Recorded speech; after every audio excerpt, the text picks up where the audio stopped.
Cette vidéo présente la pompe Lowrance PS200. Elle comprend des informations sur la façon d'installer la pompe, de câbler le contrôleur, de faire fonctionner la pompe au mieux, ainsi que quelques conseils utiles de dépannage. La PS200 est flexible afin de répondre à une large gamme d'exigences de débit et de hauteur manométrique et est conçue pour la longue durée de vie nécessaire aux cas productifs tels que l'irrigation, lorsqu'il est installé correctement. Commencez par raccorder un tuyau à la sortie de la pompe. La sortie de la pompe est conçue pour un tuyau de 1 pouce. Le tuyau doit être fixé à la pompe à l'aide d'un collier de serrage en acier inoxydable. Pour éviter de perdre la pompe, il faut la fixer à l'aide d'une corde de sécurité avec une extrémité fixée à la pompe et l'autre fixée à terre. Dans ce cas, nous l'avons fixée autour d'un bois 2x4. L'étape suivante consiste à fixer la sonde de puits optionnelle sur le tuyau au-dessus de la pompe à l'aide d'attaches de câble.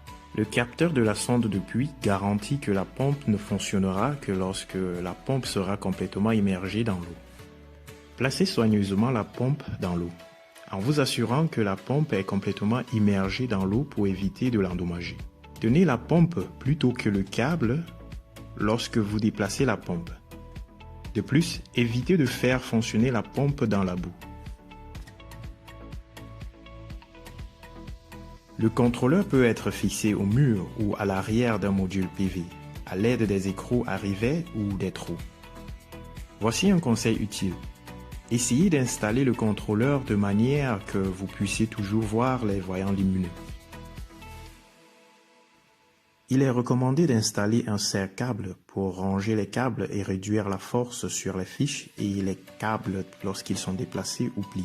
Veillez à ce que tous les câbles ne puissent pas être bouchés par de la boue ou de l'eau.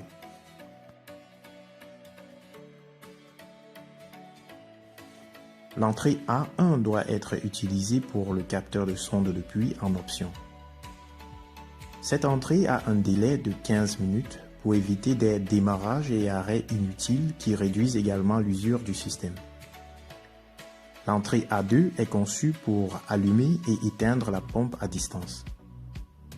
Si aucun accessoire n'est utilisé, les pompes fournies doivent être insérées, sinon la pompe ne fonctionnera pas. Utilisez l'adaptateur MC4 fourni pour connecter le module PV au contrôleur. Ne dépassez pas 50 volts, sinon vous risquez d'endommager le contrôleur.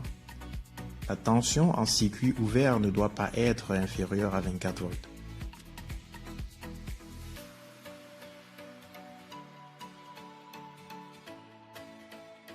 Veillez à ce que le panneau solaire soit orienté vers le soleil. Même un peu d'ombre diminuera la puissance de sortie ou peut entraîner l'arrêt de la pompe.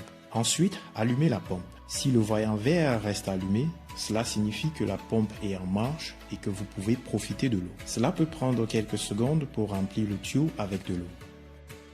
Si le voyant rouge reste allumé, il est possible qu'un câble de liaison a été enlevé ou que la pompe se protège contre le fonctionnement à sec. Il est aussi possible que le réservoir soit plein.